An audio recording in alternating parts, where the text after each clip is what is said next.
तो hello everyone. तो आज के वीडियो में हम लोग समझेंगे कि अगर कोई सब्सटेंस या कोई ऑब्जेक्ट फ्री फॉल हो रहा है, मतलब उसको अगर हम लोग हाइट पर ले जा कर के अगर फ्री फॉल मतलब नीचे की ओर फेंक रहे हैं या नीचे की ओर छोड़ रहे हैं, तो उसमें कंजर्वेशन ऑफ मैकेनिकल एनर्जी कैसे होता है। Mechanical energy in the term कि काइनेटिक एनर्जी और पोटेंशियल एनर्जी कैसे कंजर्व रहता है। तो इसको समझने के लिए हम लोग को पहले समझना पड़ेगा कि एग्जाम्पल के थ्रू। तो अगर हम लोग किसी पत्थर को या बड़े से थोड़े से पत्थर को हम लोग क्या करते हैं, एक हाइट पे ले जा कर के थ्रो करते हैं, तो उसका कुछ ना कुछ इनिशियल वेलोसिटी होगा। इनिशियल वेलोसिटी मतलब कि एक तरीके से यू बोल सकते हैं, जो स्टार्टिंग वेलोसिटी होगा। अब जब इसको हम लोग यहाँ पे रखे हुए हैं हाथ पे होल्ड करके, तो इसके अंदर क्या होगा, जो इसका वेलोसिटी होगा वो ज़ीरो होगा। ठीक है। अब ये हाइट पे है, हाइट पे रहने की वजह से जो इसका पोटेंशियल एनर्जी होगा इस पत्थर का, तो वो क्या हो जाएगा, mgh हो जाएगा। लेकिन इसका वेलोसिटी जीरो रहेगा। क्यों? क्योंकि जब हम लोग इसको अभी होल्ड करके रखे हुए हैं हाइट पे, तो उसका वेलोसिटी जीरो रहेगा। जब ये मोशन में आएगा तब इसका वेलोसिटी इंक्रीज़ करेगा।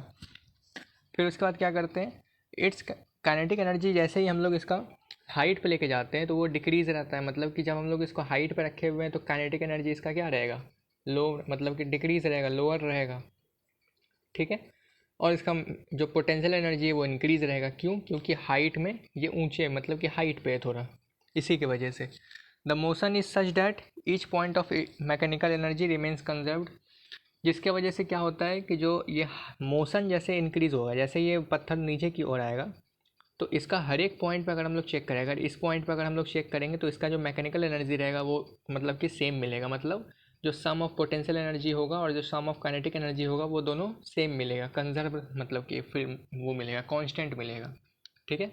और जैसे ही ये फिर वापस ग्राउंड लेवल पे आ जाएगा तो हम लोग को क्या पता चल जाएगा कि इसका mgh मतलब जो पोटेंशियल एनर्जी u है वो जीरो हो जाएगा, और जो काइनेटिक एनर्जी है वो जो हम लोग का इस पॉइंट पे था, जैसे कि काइनेटिक एनर्जी क्या था, हाफ एम वी स्क्वायर। तो ये जैसे ग्राउंड पे आ जाएगा तो इसके अंदर का मोशन ख़त्म हो जाएगा। मोशन ख़त्म होने की वजह से इसका काइनेटिक एनर्जी भी ज़ीरो हो जाएगा। ठीक है।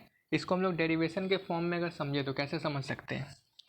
तो हम लोग अगर इसको में बोल दिया जाए कि वेलोसिटी अगर निकालने बोला जाए तो वेलोसिटी कैसे निकाल सकते हैं मैकेनिकल एनर्जी का, तो हम लोग दोनों एनर्जी को इक्वल कर देंगे। दोनों एनर्जी इन द सेंस कि काइनेटिक एनर्जी और पोटेंशियल एनर्जी, दोनों को क्या कर देंगे, इक्वल कर देंगे। तो हम लोग वेलोसिटी फाइंड कर सकते हैं। कैसे? काइनेटिक एनर्जी का फॉर्मूला क्या होता है, हाफ एम वी स्क्वायर। वही पोटेंशियल एनर्जी का फॉर्मूला जब हाइट पे हो तो mgh। ठीक है।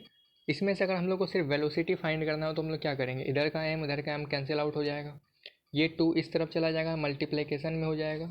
इधर क्या बचा, v square. V square equal to 2gh।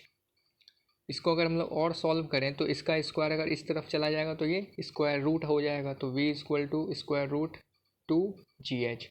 अगर हम लोग को मैकेनिकल एनर्जी निकालने बोला जाए, मतलब मैकेनिकल एनर्जी अगर गिवन रहे और हम लोग को वेलोसिटी फाइंड करने बोला जाए, तो हम लोग इस फॉर्मूले की मदद से वेलोसिटी फाइंड कर सकते हैं। जैसे हम लोग को आगे बताया जाएगा कि एक बॉडी को या कोई भी सब्सटेंस को अगर हाइट पर से थ्रो करते हैं तो इसका ग्राउंड लेवल पे आते इसका वेलोसिटी क्या हो जाए, क्या होगा, ये हमको जानना है। तो पहली बात, जब हम लोग इसको लिफ्ट करके रखेंगे तो इसके ऊपर कुछ ना कुछ पोटेंशियल एनर्जी होगा।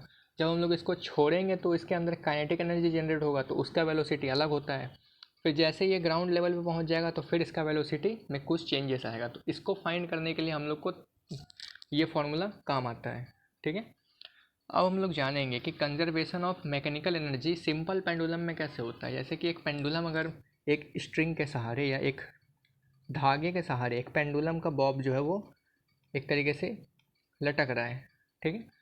अब इस बॉब को अगर हम लोग एक सर्टेन यहाँ पर अपने हाथ से खींच करके लेके जाते हैं, ठीक है, एक्सट्रीम पोजीशन पे इसको खींच करके लेके आते हैं। ठीक, जैसे कि यहाँ पे ए पोजीशन पे दिया हुआ है, यहाँ पे अगर हम लोग स्ट्रिंग को खींच के लेके गए, बॉब को यहाँ पर लेके आए, तो हम लोग जब इस बॉब को छोड़ेंगे तो क्या करेगा, ऑसिलेट करेगा। ऑसिलेट करेगा तो इसमें हम लोग को काइनेटिक एनर्जी और पोटेंशियल एनर्जी फाइंड करना है कि किस पॉइंट पे पोटेंशियल एनर्जी होगा या काइनेटिक एनर्जी होगा या दोनों होगा, ये हम लोग को पता करना है। तो जब हम लोग इस पॉइंट का अगर बात करें, जैसे कि ये इस एग्जाम डायग्राम में हम लोग देखते हैं, तो इस पॉइंट जो यहाँ पे बॉब पहले से सस्पेंडेड है, मतलब कि एक स्ट्रेट पोजीशन पे है, तो इसका जो सी पॉइंट है, इसके ऊपर कौन सा, अभी बॉब के ऊपर कौन सा एनर्जी होगा, तो इसके ऊपर सिर्फ पोटेंशियल एनर्जी होगा, पी। यहाँ पे लिखते जाते हैं। तो सी के ऊपर क्या है, अभी सिर्फ पोटेंशियल एनर्जी है। क्यों? क्योंकि ये रेस्ट पोजीशन पे है। जब हम लोग खींच के इसको ए पॉइंट पे लाते हैं तो अब हम लोग यहाँ से शुरू करेंगे कि इसके अंदर एनर्जी में कैसे कैसे चेंजेस आएंगे। तो जब हम लोग ए पॉइंट की बात करें तो ए पॉइंट पे जब हम लोग इसको होल्ड करके रखेंगे, बॉब को जब होल्ड करके रखेंगे ए पॉइंट पे, तो इसके अंदर अभी पोटेंशियल एनर्जी रहेगा, पी रहेगा, सिर्फ पी लगे, मतलब सिर्फ पोटेंशियल एनर्जी रहेगा। जैसे ये इस पॉइंट पे आएगा, मतलब कि इसको जब हम लोग होल्ड करके छोड़ देंगे तो ये धीरे धीरे आगे की ओर बढ़ेगा। तो यहाँ पे आते हुए बी पॉइंट में इसके अंदर क्या कौन सा एनर्जी आ जाएगा, तो इसके अंदर दोनों एनर्जी रहेगा। कौन सा, पोटेंशियल एनर्जी और काइनेटिक एनर्जी, इसके अंदर दोनों फॉर्म ऑफ एनर्जी आ जाएगा।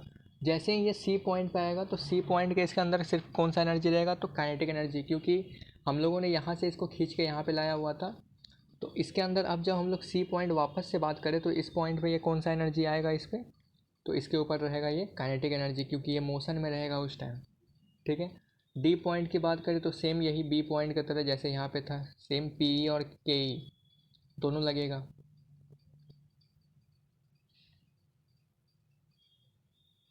ठीक है। ई पॉइंट की बात करें तो जैसे ये ई पे चला जाएगा तो इसके फिर ये पोजीशन कहाँ आ जाएगा, ये रेस्ट पे आ जाएगा, क्योंकि जब भी ये कोई भी बॉब ऑसिलेट करता है तो ये एक पॉइंट ऐसा पॉइंट पे जाके रुकता है थोड़ा देर के लिए, फिर ये अगर इसके अंदर और भी टाइम पीरियड बचा होगा तो ये आगे की ओर ऑसिलेट करेगा। लेकिन यहाँ पे आने के बाद ये कुछ मतलब कि मिली सेकेंड का वेट करता है, जिसकी वजह से इसमें क्या पता चलता है कि इसका पोटेंशियल एनर्जी सिर्फ इसके अंदर स्टोर्ड, मतलब कि ये वापस से रिटार्ड हो जाता है अपनी खुद के कॉन्फ़िगरेशन में। ठीक है। तो इस पोजीशन पे आते हैं, इस बॉब का क्या हो जाएगा, कौन सा एनर्जी से ये स्टोर्ड रहेगा, तो पी से स्टोर्ड रहेगा, पोटेंशियल एनर्जी से स्टोर्ड रहेगा। ठीक है। तो इसी से हम लोग पता कर सकते हैं कि एक सिंपल पेंडुलम में एनर्जीज़ के कैसे चेंजेस होते हैं मैकेनिकल एनर्जी के, और इसमें कंजर्वेशन कैसे होता है। ठीक है। हम लोग नेक्स्ट वीडियो में कुछ क्वेश्चंस करेंगे, क्वेश्चंस इन द टर्म की न्यूमेरिकल्स जितने भी होंगे, सिंपल पेंडुलम से रिलेटेड या वेलोसिटी फाइंड करना हो, या किसी भी मतलब कि न्यूमेरिकल्स में जैसे पोटेंशियल एनर्जी फाइंड करना हो या काइनेटिक एनर्जी फाइंड करना हो, तो इस तरीके के जितने भी न्यूमेरिकल्स होंगे कल वो सब सॉल्व करेंगे। फिर उसके बाद नेक्स्ट टॉपिक हम लोग डिसाइड करेंगे। तब तक के लिए थैंक्स फॉर वॉचिंग।